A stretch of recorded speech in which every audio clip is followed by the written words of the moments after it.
नमस्कार दोस्तों, हम फिर से लेकर आ चुके हैं आप लोगों के लिए सुबह की सभी ताज़ा और बड़ी खबरें। एक एक कर आपको सारी खबरों की जानकारी देंगे। आज देश दुनिया में क्या कुछ हो रहा है। दरअसल दोस्तों, सबसे पहली जो बिग ब्रेकिंग न्यूज आ रही है, सुप्रीम कोर्ट का बड़ा ऐलान। जी हां दोस्तों, आपको बता दें, नहीं रोकी जाएगी मस्जिद में नमाज भी होगी और वजू भी होगा। इसके बारे में बताएंगे। सुप्रीम कोर्ट ने अंधभक्तों को बड़ा झटका दिया है।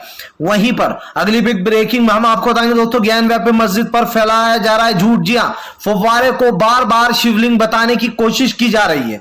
इसके बारे में बताएंगे दोस्तों कि गोदी मीडिया और मोदी सरकार के दिमाग पर कीचड़ पड़ गया है। वहीं पर अगली बिग ब्रेकिंग में हम आपको बताएंगे दोस्तों, ज्ञान व्यापी के बाद जी हां, जामा मस्जिद में स्वामी चखनानंद का बड़ा ऐलान। बोले जामा मस्जिद में हमारे देवी देवताओं की मूर्ति है, वहां खुदाई की इजाजत दी जाए। इसके बारे में आपको बताएंगे कैसे अब जगह जगह इस तरीके की बातें की जा रही हैं। वहीं पर अगली बिग ब्रेकिंग में हम आपको बताएंगे, वारिस पठान का मोदी सरकार के ऊपर बड़ा हमला। बोले मोदी जी के घर के नीचे भी मस्जिद है, मुझे खुदाई खड़वानी है। इसके बारे में आपको बताएंगे। दोस्तों, कांग्रेस का बड़ा ऐलान, हर 5 साल में बदला जाएगा दोस्तों, युवा चेहरे को दिया जाएगा मौका। जी हां, कांग्रेस दोस्तों हर 5 साल में अपने नेता को बदलेगी। इसके बारे में आपको बताएंगे। वहीं पर अगली बिग ब्रेकिंग में हम आपको बताएंगे दोस्तों, जी हां, दरअसल आपको बता दें, कोर्ट में जो यहाँ पर बीजेपी के दो, बेसिकली कह सकते हैं कि जो मंदिर का सर्वे कर रहे थे मस्जिद का, वो दो भाजपाई आपस में ही भिड़ गए। इसके बारे में आपको बताएंगे। वहीं पर अगली बिग ब्रेकिंग में हम आपको बताएंगे दोस्तों, अब इलाहाबाद का, जी हां, इलाहाबाद के बाद दोस्तों अब आपको बताते चले लखनऊ का नाम बदलने की साजिश। जी हां, योगी आदित्यनाथ ने एक ट्वीट किया था, जिस ट्वीट के बाद सियासत तेज हो गई है। वहीं पर अगली बिग ब्रेकिंग में हम आपको बताएंगे, राकेट टिकट का बीजेपी के ऊपर बड़ा हमला। बोले किसानों से वादा किया था कि उनको आधा बिल देंगे, लेकिन किसानों को पूरा बिल दिया जा रहा है। वहीं पर अगली बिग ब्रेकिंग में हम आपको बताएंगे दोस्तों, जी हां, उज्जैन की तानी गेट मस्जिद पर भी दोस्तों आपको बता दें, अतुलेश्वर जो स्वामी है, उन्होंने भी आरोप लगाया। बोले ये भी औरंगजेब के जमाने की मस्जिद है, यहां पर हमारे जो यहाँ पर भगवान विराजते थे। अब आप समझिए, पूरे देश में जितनी भी मस्जिद है, अब सब जगह भगवान विराजेंगे, तो इसका मतलब ये है कि मुसलमान तो है ही नहीं कहीं पर। इसके बारे में भी बताएंगे। तो सारी खबरें एक एक कर देंगे। फिलहाल चलिए बढ़ते हैं सबसे पहली और सबसे बड़ी खबर की ओर। दरअसल दोस्तों आपको बता दें, सुप्रीम कोर्ट में मुस्लिम पक्ष की बड़ी जीत। जी हिंदू संगठनों को लगा बड़ा झटका। दरअसल दोस्तों आपको बता दें, सुप्रीम कोर्ट ने आदेश दिया है कि मस्जिद में नमाज होती रहेगी। जी हां, नमाज पर कोई रोक नहीं लगाई जाएगी। दरअसल दोस्तों आपको बता दें, हिंदू पक्ष लगातार फव्वारे को शिवलिंग बताने की कोशिश कर रहा है। हालांकि दोस्तों हम ये कंफर्म नहीं कर रहे हैं अभी कि वो शिवलिंग है या फिर वो फुवारा है, लेकिन दोस्तों वो फुवारा ही है 100%। लेकिन क्योंकि सुप्रीम कोर्ट में ये मामला निलंबित है, इसलिए हम आपसे ये बोल रहे हैं। लेकिन दोस्तों आप समझिए, आज देश में जो नफरत फैलाई जा रही है, उसकी जिम्मेदार बीजेपी है। सुप्रीम कोर्ट ने साफ कहा कि वहां पर नमाजियों को नमाज पढ़ने में कोई दिक्कत नहीं होना चाहिए। वहां पर जो मुस्लिम पक्ष है वो नमाज पढ़ सकता है, उनकी नमाज पर कोई रोक नहीं होगी। ये सुप्रीम कोर्ट ने बड़ा झटका दिया। इसी के साथ साथ दोस्तों सुप्रीम कोर्ट ने यह भी कहा कि जो शिवलिंग जिसको बताया जा रहा है, जो शिवलिंग है, उसको सुरक्षा दी जाए, सुरक्षा रखे। हालांकि आपको बताते चले दोस्तों, जो निचली अदालत है, यानी कि दोस्तों जो काशी की अदालत है, उसका फैसला कुछ और ही कहता है। अब यहां पर दो चीजें मैं आपको समझाना चाहता हूं, जो आप समझिए। सुप्रीम कोर्ट में जो हुआ वो हुआ, ठीक है, लेकिन आने वाले समय में दोस्तों 1991 के एक्ट का जिक्र होगा अब सुप्रीम कोर्ट में। अब दोस्तों सुप्रीम कोर्ट के जजों ने, आपको बता दें, जब ये नरसिम्हा राव की जब देश के प्रधानमंत्री थे, उन्होंने ये एक्ट बनाया था, उस वक्त कांग्रेस की सरकार थी। और इस एक्ट की तारीफ जो है यहां पर दोस्तों सुप्रीम कोर्ट के जजों ने की थी। सुप्रीम कोर्ट के जजों ने कहा था कि यह कानून बहुत अच्छा है। 1991 का एक्ट बनाया गया था, क्योंकि इस एक्ट के द्वारा दोस्तों यह था कि जो धर्म स्थल जहां है वो वहीं रहेगा और किसी भी धर्म स्थल को आप छेड़ नहीं सकते। जाहिर सी बात है दोस्तों, मुसलमानों से उनकी बाबरी मस्जिद को छीन लिया गया। इसीलिए उसी के बाद जब बाबरी मस्जिद पर हमला हुआ था, उसी के बाद ये एक्ट बनाया गया था और इस एक्ट में साफ किया गया था, कहा गया था कि फिलहाल इस एक्ट का उल्लंघन नहीं होगा और जो धर्म स्थल जहां है वो वहीं रहेगा। और ये एक्ट बहुत ही बेहतरीन था। लेकिन बीजेपी के वकील जो बीजेपी के लिए काम करते हैं, बेसिकली आप हिंदू पक्ष के वकील बिल्कुल मत समझिएगा, बहुत बड़े गलतफहमी में जी रहे हैं आप। ये बीजेपी के वकील हैं, बीजेपी के द्वारा उतारे वो वकील हैं। बीजेपी वाले वकील जानबूझकर इस एक्ट को गलत बता रहे हैं कि इस मस्जिद में वो एक्ट लागू ही नहीं होता है। मतलब आप जिस भी मस्जिद पर केस कर दोगे उसमें वो एक्ट लागू ही नहीं होगा। अब देखना ये होगा कि कुछ लोग कह रहे हैं भैया बहुत बड़ी जीत हो गई, नमाज के लिए जो यहाँ पर इजाजत मिल गई। वाकई में दोस्तों सुप्रीम कोर्ट का ये फैसला बहुत अच्छा है, लेकिन दोस्तों सुप्रीम कोर्ट का रुख क्या होता है ये आपको देखना होगा, क्योंकि इससे पहले यस बोबड़े और रंजन गोगोई का रुख क्या था ये बखूबी आपने देखा है, कैसे बीजेपी के पक्ष में सारे फैसले गए हैं। बाबरी मस्जिद का फैसला भी उन्हीं में से एक है जो कि रंजन गोगोई ने सुनाया था, और रंजन गोगोई पर सवाल भी उठे थे, कई सवाल कि उन्होंने जानबूझकर वहां बाबरी मस्जिद को डेमोलाइज को जो है यहाँ पर बेसिकली राम मंदिर को जिता दिया। लेकिन अब सवाल ये उठता है कि क्या सुप्रीम कोर्ट वाकई में जो टिप्पणी सुप्रीम कोर्ट ने उस वक्त की थी जब ये एक्ट बना था, कि आज भी सुप्रीम कोर्ट उस बात पर कायम है? क्या सुप्रीम कोर्ट वाकई में रोक लगाएंगे? क्योंकि इस वक्त तो मुझे ऐसा लग नहीं रहा दोस्तों, क्योंकि सुप्रीम कोर्ट ने कुछ भी ऐसी चीज नहीं कही जो कि ज्ञान व्यापी मस्जिद में बेसिकली वहां की अदालत को बोलना चाहिए थी कि इस एक्ट का उल्लंघन हुआ है। लेकिन अब इस पर सुनवाई होगी, देखना यह होगा कि सुप्रीम कोर्ट में न्याय मिलना चाहिए, हमें उम्मीद है। चलिए बढ़ते हैं एक और अगली बिग ब्रेकिंग की तरफ। बता दोस्तों अगली जो बड़ी खबर निकल कर आ रही है आपको बता दोस्तों, वारिस पठान का मोदी सरकार पर फूटा गुस्सा, बोले फिलहाल बीजेपी वाले कल को हर जगह जाएंगे और कहेंगे कि यहां पर हमारी शिवलिंग है, हर फुवारे को ये लोग शिवलिंग बता देंगे। दरअसल दोस्तों जो फोटो और वीडियो निकलकर सामने आया उसमें साफ देखा जा सकता है दोस्तों कि शिवलिंग ऐसा बिल्कुल भी नहीं होता है। शिवलिंग दोस्तों आप सबने देखा होगा बेसिकली एक गोल आकार का बना हुआ होता है और वो ब्लैक कलर का होता है, ब्लैक कलर का शिवलिंग होता है दोस्तों, और गोल आकार का बना हुआ होता है।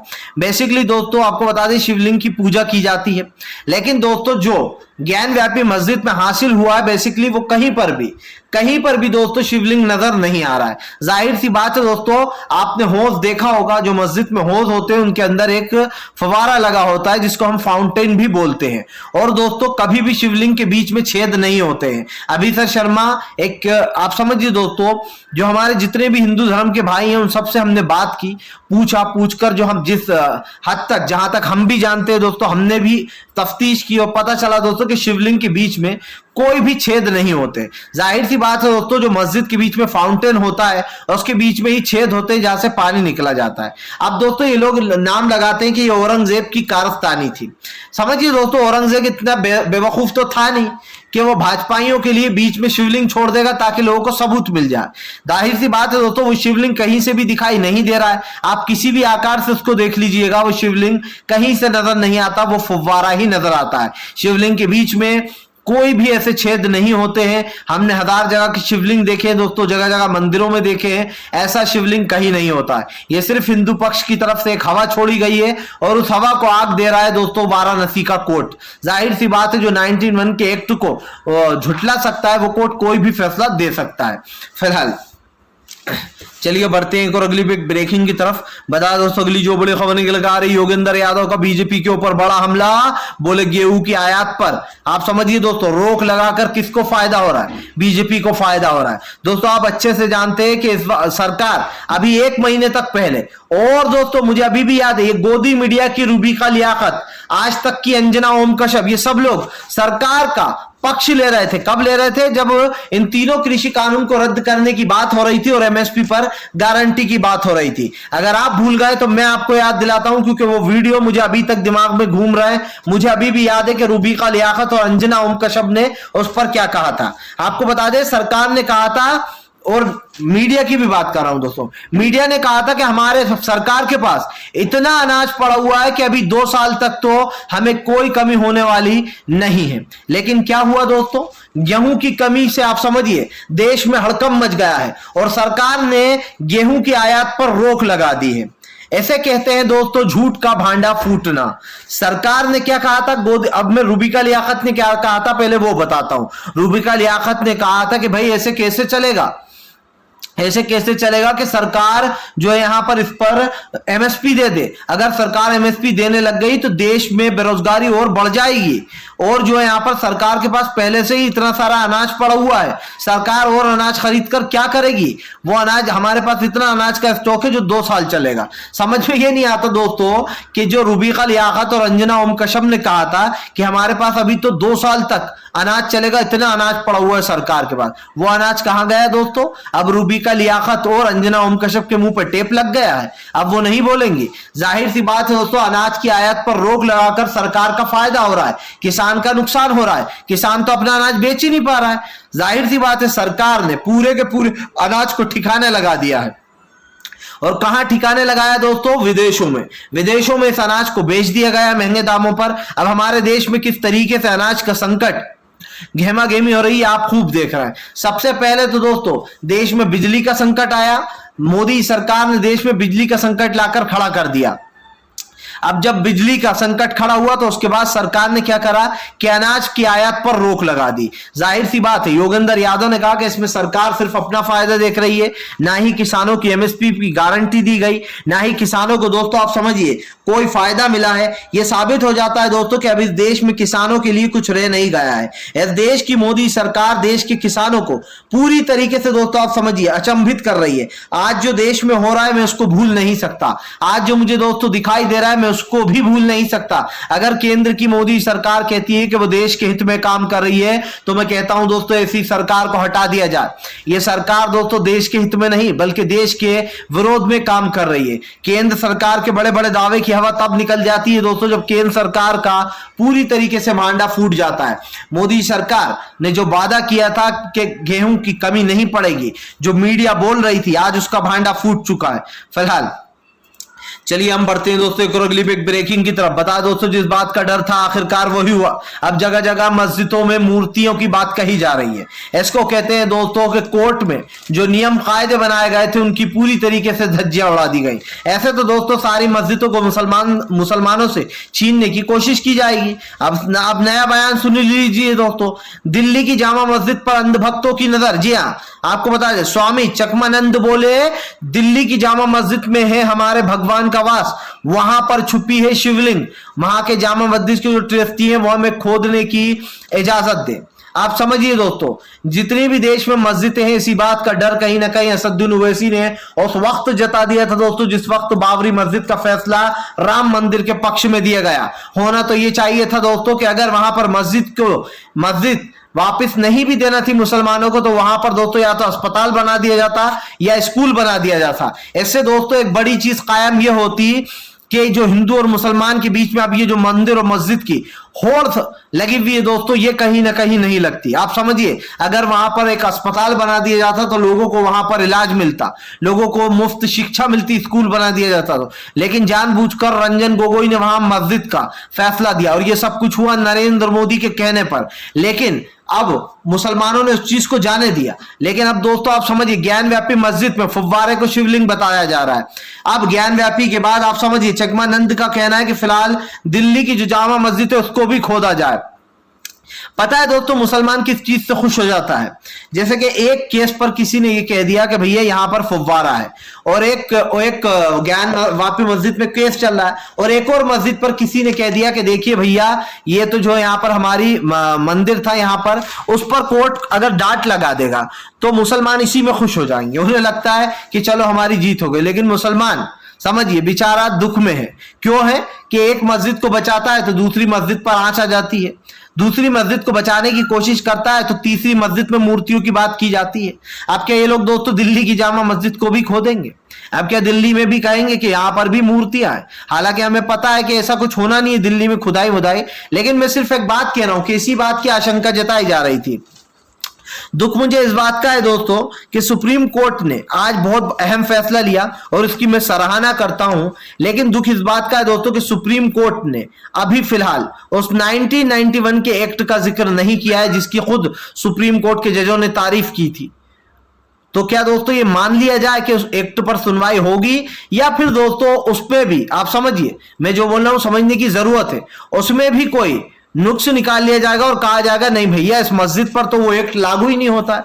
तो फिर समझ लीजिएगा कि भैया ना आपको यहां से इंसाफ मिल सकता है ना वहां से इंसाफ मिल सकता है। सीधी सी बात है, जब आपको अदालत में ही इंसाफ नहीं मिलेगा तो फिर आप क्या कर सकते हैं? सिंपल सी बात है, आपको जो है यहां पर शांति ही बनाए रखना होगी, यही कर सकते हैं क्योंकि हमें सुप्रीम कोर्ट पर भरोसा है। भले ही ज्ञान आप समझिए वाराणसी कोर्ट ने कुछ भी फैसला दिया हो, लेकिन सुप्रीम कोर्ट पर भरोसा रखना चाहिए हमें दोस्तों, क्योंकि सब देश की सबसे बड़ी न्यायपालिका है और मुझे भरोसा है कि सुप्रीम कोर्ट उस एक्ट को जरूर याद कर लेंगे जिसकी तारीफ खुद सुप्रीम कोर्ट ने करी थी। फिलहाल इस मस्जिद को, अब जामा मस्जिद को जो शक्लन खोलने की बात कर रहे हैं, वहां पर खुदाई की, इसको लेकर जमकर सोशल मीडिया पर उनको लोग ट्रोल कर रहे हैं। चलिए बढ़ते हैं एक और अगली बिग ब्रेकिंग की तरफ। बता दोस्तों अगली जो बड़ी खबर निकल कर आ रही, किसान नेता राकेश टिकैत का मोदी सरकार पर बड़ा हमला। बोले किसानों का बिल माफ करने की बात कही गई थी, कहा था कि आधा बिल दिया जाएगा, लेकिन किसानों के साथ धोखा हो रहा है। आपको बता दें किसान नेता राकेश टिकैत ने बीजेपी के ऊपर हमला बोलते हुए कहा कि फिलहाल सरकार किसानों को धोखा दे रही है और ये धोखा दोस्तों साफ दिखाई दे रहा है। ये हम क्यों बोल रहे हैं दोस्तों, आप खुद देख सकते हैं। दरअसल दोस्तों सरकार ने उत्तर प्रदेश में जब चुनाव हो रहे थे तब कहा था कि आप लोग बेफिक्र रहिए, सरकार किसानों का आधा बिल माफ कर देगी, लेकिन दोस्तों ऐसा कुछ नहीं हुआ। और ये हमने आपको उस वक्त भी बताया था कि मोदी सरकार की कहनी और कथनी और करनी में बहुत फर्क रहता है दोस्तों। बोलने को तो इंसान ये भी बोल देता है कि कुतुब मीनार में भी मूर्तियां, आप समझिए। और इस चीज को मैं इससे कंपेयर क्यों कर रहा हूं कि मोदी सरकार के झूठ भी कुछ इसी तरीके के होते हैं जैसे हिंदू संगठनों के झूठ होते हैं बड़े बड़े। सरकार का आधा फ्री बिजली, आधा बिल माफ करने का जो वादा था वो तो पूरी तरीके से फेल हो गया। सरकार की पोल यहीं पर खुल गई है। फिलहाल चलिए बढ़ते हैं हम एक और अगली बिग ब्रेकिंग की तरफ। बता दोस्तों अगली जो बड़ी खबर निकल कर आ रही है, आपको बता दोस्तों देश में अराजकता का माहौल। जी हाँ, अब देश में फैलाई जा रही है नफरत। दरअसल दोस्तों आपको बता दें जगह जगह मस्जिदों पर अपना वास या फिर यूं कहते कि देवी देवताओं का होने की बात कही जा रही है। आपको बताता चलूं दोस्तों, अब दिल्ली की जामा मस्जिद के बाद एक और मस्जिद है जिसके ऊपर स्वामी ने यह कह दिया कि यहां पर तो हमारा मंदिर था। आपको बता दोस्तों उज्जैन की बहुत प्रसिद्ध मस्जिद है, उज्जैन की दानी गेट मस्जिद। जी हाँ, आप समझिए दानी गेट मस्जिद जो है दोस्तों, उसको लेकर मंडलेश्वर, आप समझिए अतुलेश्वर ने कहा है, मंडलेश्वर अतुलेश्वर का कहना है कि यहां पर हमारी मंदिर हुआ करता था, लेकिन यहां पर मंदिर हटाकर मस्जिद बना दी गई थी। आपको बता दें ये उज्जैन की दानी गेट मस्जिद है, बहुत ही प्रसिद्ध मस्जिद है। अब दोस्तों ऐसा ही होगा, जगह जगह से चूहे निकलकर बिल से बाहर आएंगे और चूहे 2024 में मोदी सरकार की हेल्प करेंगे। दरअसल इनको लेना देना कुछ नहीं है मंदिर मस्जिदों से, इनको सिर्फ एक चीज करना है दोस्तों, और वो है 2024 के चुनाव के लिए एक मुद्दा ढूंढना, और वो मुद्दा अब सरकार को मिल गया है। ज्ञान व्यापी दोस्तों मोदी सरकार के लिए बहुत जरूरी थी 2024 के लिए। डर मुझे इस बात का है कि कहीं सुप्रीम कोर्ट दोस्तों ऐसा फैसला ना दे दे जो आपको और हमें यह मानने पर मजबूर कर दे कि फिलहाल अब वहां पर भी इंसाफ मिलना मुश्किल है। इसलिए यह मैं कह रहा हूं दोस्तों क्योंकि एक याचिका दायर की गई है। इस याचिका में कहा गया है कि मंदिर और मस्जिद के बीच की जो ज्ञान व्यापी की दीवार है उसको तोड़वा दिया जाए, क्योंकि वहां पर शिवलिंग के अंश मिले हैं। आप समझ रहे हो दोस्तों, बीच से दीवार तोड़वाने का मतलब यह है कि हिंदू पक्ष उसके अंदर आ पाएगा मस्जिद में, और किसी दिन दोस्तों समझिए बाबरी मस्जिद की तरह वहां पर भी मूर्तियां रख दी जाएंगी। और उसके बाद क्या होगा, जो फैसला बाबरी का था वही फैसला शायद ज्ञान व्यापी का होगा, क्योंकि ऐसा खुद बीजेपी के नेता ही कह रहे हैं कि अब ज्ञान व्यापी के साथ भी वही होगा जो कि आप समझिए बाबरी के साथ हुआ था। ऐसे लोगों पर सुप्रीम कोर्ट रोक क्यों नहीं लगा रहा है? क्यों ऐसे लोगों को दोस्तों गिरफ्तार नहीं किया जा रहा है जो लोग इस तरीके के भड़काऊ भाषण दे रहे हैं कि वही बाबरी वाला इतिहास दोहराएंगे? इससे तो साफ साबित होता है कि ये तो बीजेपी की चाल है। फिलहाल वीडियो अच्छा लगे तो लाइक करें, चैनल पे पहली बार आए सब बता दोस्तों अगली जो बड़ी खबर निकल कर आ रही जेडीयू में दोस्तों जबरदस्त तरीके से टकरार। जी हां, दरअसल दोस्तों आपको बता दें जेडीयू में अब टकरार हो गई। आपको बता दें नीतीश से जीतन राम मांझी ने बगावत कर दी है। आपको बता दें जीतन राम मांझी का कहना है कि उन्हें एक टिकट राज्यसभा का मिलना ही चाहिए। जी हां दोस्तों, हमने आपको पहले ही बताया था कि बिहार की राजनीति उस वक्त गर्मा जाएगी जिस वक्त जीतन राम मांझी और आपस में ही जेडीयू और बीजेपी के नेता भिड़ेंगे, लेकिन यहां तो दोस्तों नीतीश के ही नेता आपस में भिड़ते हुए नजर आ रहा है। आपको बता दें जीतन राम मांझी ने नीतीश से यह मांग की है कि फिलहाल उनको राज्यसभा भेजा जाए, यानी कि राज्यसभा का एक सीट तो उनको दी ही जाए। ऐसा दूसरी तरफ दोस्तों आपको बता दें विधानसभा और राज्यसभा की सीट को लेकर जीतन राम मांझी ने बगावत कर दी। वहीं दूसरी तरफ बताया जा रहा है दोस्तों कि बीजेपी के साथ पहले ही नीतीश की अनबन चल रही है। तो क्या ये मान लिया जाए दोस्तों कि आने वाले समय में पूरी तरीके से भारतीय जनता पार्टी का सूपड़ा साफ होने वाला है और नीतीश की सरकार बिहार में पाला बदल लेगी? क्या राजद के साथ जाएगी? जरूर कमेंट करके बताइएगा जो भी आपको